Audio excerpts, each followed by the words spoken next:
I've been sleeping with your fiancé for months, my best friend's voice echoed from the wedding day video. Glass shattered as I hurled my phone against the mirror. 12 photos of Jason and Melissa together. One damning video confession. 50 minutes until I walked down the aisle. Emily, what was that noise? Mom called through the door. I clutched the envelope to my chest, mascara already ruining the makeup I'd spent 3 hours perfecting. Nothing, I lied, just like they had all this time. The note from Claire burned in my hand. Your fiancé and your maid of honor. Check these files before you say I do. Jason's sister. I hadn't even known she had my number. My $5,000 dress suddenly felt like a prisoner's uniform as I picked up shards of glass with trembling fingers. Just fixing my veil. I called back, voice impossibly steady. I tucked the envelope into my bodice where it pressed against my skin like a brand. The image of Jason and Melissa making love flashed in my mind, in our bed, while I'd been tasting wedding cakes and writing vows about forever. You look beautiful, my father whispered as we stood outside the church doors. 300 guests waited beyond. $60,000 spent. One massive lie about to be exposed. I smiled mechanically. Thanks, Dad. Cold feet? He asked, noticing my trembling hands. Something like that. The music swelled. This should have been my moment, that magical walk every girl dreams about. Instead, it felt like marching to an execution. My execution. I scanned the crowd as we entered, their faces blurring except for two, Jason at the altar, beaming with practiced innocence, and Melissa in her maid of honor gown, dabbing fake tears. Both wearing masks so convincing I'd never seen through them until today. 10 steps down the aisle, I faltered. Dad squeezed my arm. You okay, sweetheart? No. I wasn't okay. Would never be okay again. But I kept walking, one foot before the other, the envelope burning against my skin like a brand. 20 steps. 30. Jason's smile widened as I approached. Did he think I was emotional from happiness? The bastard actually winked at me. I reached the altar. Dad kissed my cheek and placed my hand in Jason's. His palm was sweaty. Good. He should be nervous. You're stunning, Jason whispered, his eyes, the eyes I thought I knew, looking into mine with counterfeit adoration. The minister began. Dearly beloved. My mind raced through a highlight reel of our 4 years together. The surprise proposal in Cabo. House hunting last spring. The joint bank account we'd opened. The fertility clinic appointments we'd scheduled for next month. If anyone has reason why these two should not be joined in holy matrimony, speak now or forever hold your peace. The traditional silence fell over the church. 300 people holding their breath. And then I laughed. Not a joyful sound, a harsh, broken noise that echoed through the vaulted ceiling. Emily? Jason's smile faltered. I have a reason, I said, my voice carrying in the perfect acoustics of the church my mother had insisted on booking 14 months ago. What are you talking about? Jason's whisper was urgent, panicked. I turned to face our guests, pulling the envelope from my bodice. I was going to recite the vows I spent weeks writing. About trust. About honesty. My voice grew stronger with each word. About how love means choosing someone every single day. Melissa stood frozen, her bouquet clutched to her chest. But instead, I have something else to share. I opened the envelope with steady hands, no longer shaking. A wedding gift arrived this morning. From your sister, Jason. His face drained of color. Emily, whatever Claire sent you, shut up. The words slashed through the air. Gasps rippled through the pews. For once in your life, just shut up. I held up the first photo. This is from 2 months ago. While I was at my bridal shower. I held up another. This is from our engagement party. Another. Christmas at my parents' house. Murmurs grew louder. Jason reached for the photos. I stepped back. Don't touch me. My voice cracked. Don't ever touch me again. Melissa finally moved, taking a step forward. Please, and you. I turned to her, the betrayal cutting deeper with her. In my home. In my bed. while I was picking out centerpieces and writing thank you notes. My mother stood, horror etched on her face. Emily, darling, perhaps we should. No, Mom. No more hiding ugly truths to keep up appearances. I faced the congregation again. I apologized to everyone who traveled to be here, who bought gifts, who believed, as I did, that today was a celebration of love. Jason grabbed my arm. You're embarrassing yourself, he hissed. I wrenched away. No, I'm finally respecting myself. I looked at Jason's parents, stone-faced in the front row. Did you know? Did everyone know except me? The silence was my answer. This wedding is cancelled, I announced, surprisingly calm now. The initial shock had burned away, leaving cold clarity in its wake. The reception, however, is fully paid for. Open bar, fantastic band. I encourage you all to enjoy it. I turned to Jason. I'm sure you can entertain our guests with an explanation while I pack my things from our apartment. Emily, wait, Jason pleaded, desperation replacing his earlier panic. It was a mistake. It didn't mean anything. For years didn't mean anything? I asked, genuine curiosity in my voice. Is that what you're saying? No. I love you. It was just a thing. It happened. It's over. Melissa nodded frantically. It was nothing, a stupid mistake. I looked between them, these strangers I thought I knew. The mistake was mine, for trusting either of you. I turned to leave, but Jason grabbed my wrist, hard enough to bruise. You're not walking out on me. My father and brother both stood, but before they could intervene, I twisted away and slapped Jason with all my strength. The crack echoed through the church. I just did. In the vestibule, I collapsed against the wall, legs finally giving out. The adrenaline crash hit hard. My brother Tyler found me there moments later. Keys, I managed to say. I need your car keys. He handed them over without question. What can I do? Get my things from the apartment. I can't go back there. Not today. Done. Where will you be? I shook my head. I don't know yet. I'll call you. I stumbled into the parking lot, a runaway bride in the most literal sense. The irony might have been funny if it wasn't so devastating. I fumbled with Tyler's keys, my elaborate manicure making it difficult to unlock the door. Emily. I turned to see Claire running after me, her bridesmaid dress hitched up around her knees. I'm sorry, she said, breathless. I know the timing was awful, but I couldn't let you marry him without knowing. Why now? Why not months ago? My voice sounded hollow even to my own ears. I only found out last week. I confronted him, told him to come clean. She looked down. He said you'd forgive him anything so close to the wedding. That you had too much invested to walk away. The casual cruelty of his calculation hit me like a physical blow. He was wrong. I know. That's why I had to tell you. She hesitated. Where are you going? Away from here. I got into Tyler's car, my massive dress barely fitting in the driver's seat. Don't tell anyone. Not even Tyler. She nodded. For what it's worth, I always thought you were too good for my brother. I started the engine. Apparently, so did he. 3 hours later, I sat in a hotel room 40 miles from the church, still wearing my wedding dress. 17 missed calls. 32 text messages. I'd turned off location sharing and switched my phone to airplane mode after letting Tyler know I was safe. I stared at my reflection in the hotel mirror. The perfect updo was coming undone. Mascara tracked down my cheeks. The dress that had made me feel like a princess now felt like a costume for a role I'd never play. A soft knock at the door startled me. I froze. Room service, called a voice. I hadn't ordered anything. Cautiously, I approached the door and looked through the peephole. A hotel employee stood with a covered tray. I didn't order room service. I called through the door. Complimentary, ma'am.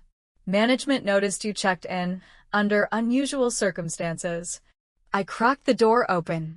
The young man pointedly avoided staring at my disheveled appearance and wedding dress. Just some comfort food and a bottle of wine, he explained, wheeling the cart in. Manager says it looks like you could use it. Once alone again, I lifted the silver dome to find mac and cheese, chocolate cake, and a decent bottle of red. The simple kindness from strangers undid me. I sank to the floor in my rumpled gown and finally let the tears come. My phone buzzed with another call. Melissa's face appeared on the screen. The audacity was almost impressive. I answered, putting it on speaker while I poured a glass of wine. "Emily, please," she sobbed. "Let me explain." "Explain what?" I asked calmly, surprising myself.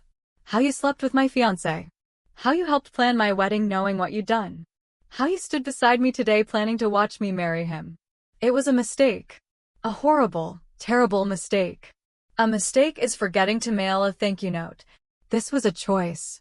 A series of choices. I love you, Em. You're my best friend." I laughed, the sound harsh and unfamiliar. "That might be the most insulting thing you've said yet. Please, tell me how to fix this." I took a sip of wine, considering. "You can't. Some things break permanently. Emily, don't contact me again. Either of you." I ended the call and blocked her number. Then Jason's. Then his parents. One by one, I erased them from my digital life, wishing it was as easy to erase them from my heart. The next morning, I checked out wearing borrowed clothes from the hotel gift shop, a tacky t-shirt and sweatpants with the hotel logo. My wedding dress sat in a heap on the hotel room floor, abandoned like the future it represented. "Are you sure you want to leave this?" the housekeeper asked, gesturing to the gown. "Positive. Consider it a tip." I'd called Tyler, who was waiting in the parking lot with a suitcase of my clothes and my car. "You okay?" he asked as I approached. "Not remotely." "Fair enough." He handed me my keys. I packed what I could. The rest is in storage. "You're amazing." "I know." He hesitated. "They're looking for you. Mom's freaking out." I needed space. "I get it." He shifted uncomfortably. "There's something else. Jason's claiming you knew about him and Melissa. That you had some kind of arrangement." White-hot rage flared. "That lying son of a, I know it's bullshit. Everyone with a brain knows it's bullshit. But some people believe him?" Tyler's silence was answer enough. "Of course they do." I closed my eyes briefly. Character assassination. Classic move. "What are you going to do?" I tossed my hotel keycard into my purse. "Honestly? I have no idea. My 5-year plan imploded yesterday. Come stay with me and Kate. As long as you need." "I appreciate that. But I think I need to be alone for a while." He nodded. "Where will you go?" "I don't know yet. Somewhere he won't look." Tyler hugged me tight. "Call me every day, or I'm filing a missing persons report." "Deal." 3 days later, I sat in a beach rental in Port Aransas, watching waves crash against the shore. My phone pinged with an email notification from our wedding photographer. Photos from the rehearsal dinner. I deleted it without opening. Another message popped up, a credit card alert. Jason had just purchased 2 airline tickets to Cancun, our honeymoon destination. The tickets were for tomorrow. One for him. One for Melissa. The betrayal was so brazen, so complete, that it pushed me past anger into something else entirely. Something cold and clear and powerful. I called my lawyer. "Emily, I was wondering when I'd hear from you," Diane said. "I assume the wedding didn't happen?" "You assume correctly. I need your help." "Divorce proceedings?" "We never got that far, thankfully. But we have joint accounts, the house down payment, investments." "I see. And I'm guessing you'd like those untangled before Mr. Reynolds can do anything rash. He's already doing rash things. I need protection. Come to my office tomorrow. Bring all financial documents. And Emily? Bring those photos too." 2 weeks after my non-wedding, I sat across from Jason and his attorney in Diane's conference room. It was the first time I'd seen him since walking out of the church. He looked terrible, unshaven, dark circles under his eyes.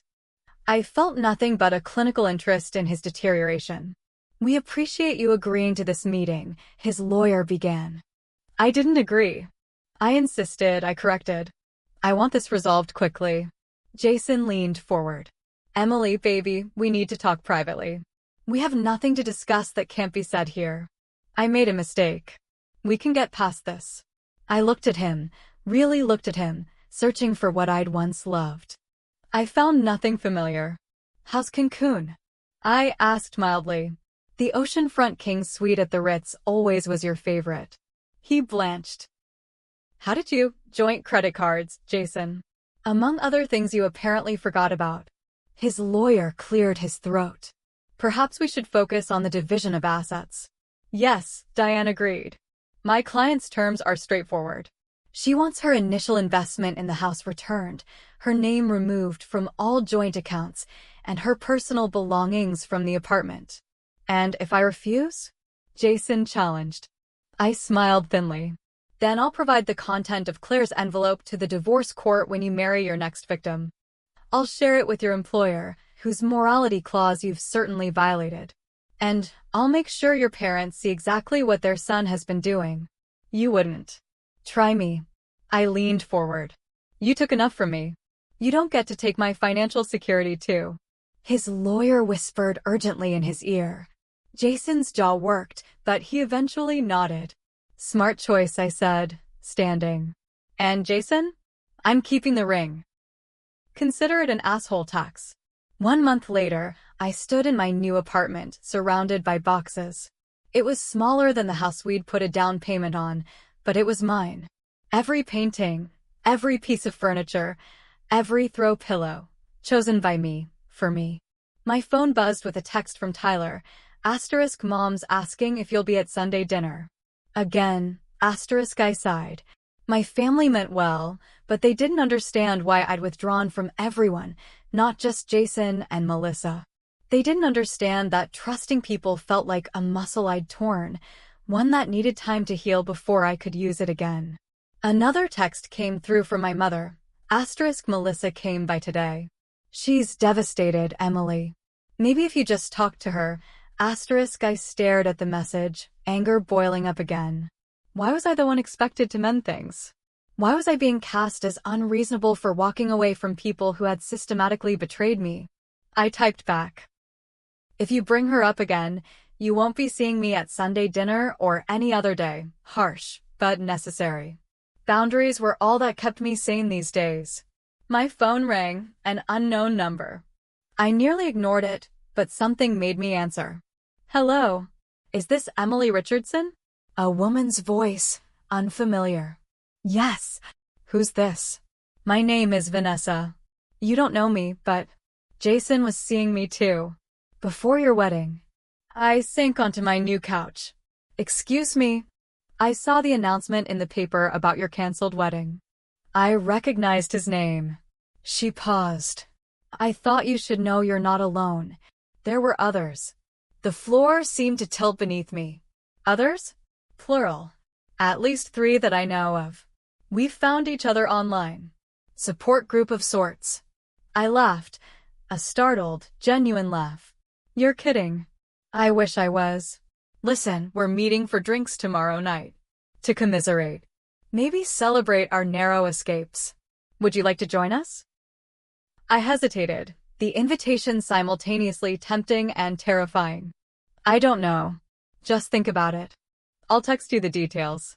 After hanging up, I stood at my window, watching the sunset paint the sky in dramatic oranges and pinks. For the first time in weeks, I felt something like relief.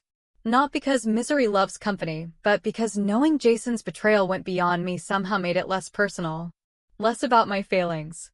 I looked around my half-unpacked apartment, the physical manifestation of my fresh start. The path ahead was uncertain, but it was mine to walk, unencumbered by lies. My phone pinged with Vanessa's text. I stared at the address, then made a decision. I'd go. Not for closure or vengeance, but for solidarity.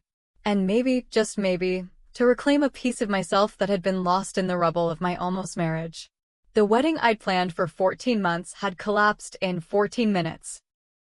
But standing in the wreckage, I was finally building something stronger, a life that couldn't be shattered by someone else's betrayal. Was walking away from my wedding the bravest thing I've ever done, or should I have stayed to fight for what we had? Would you have exposed the betrayal publicly like I did, or handled it privately?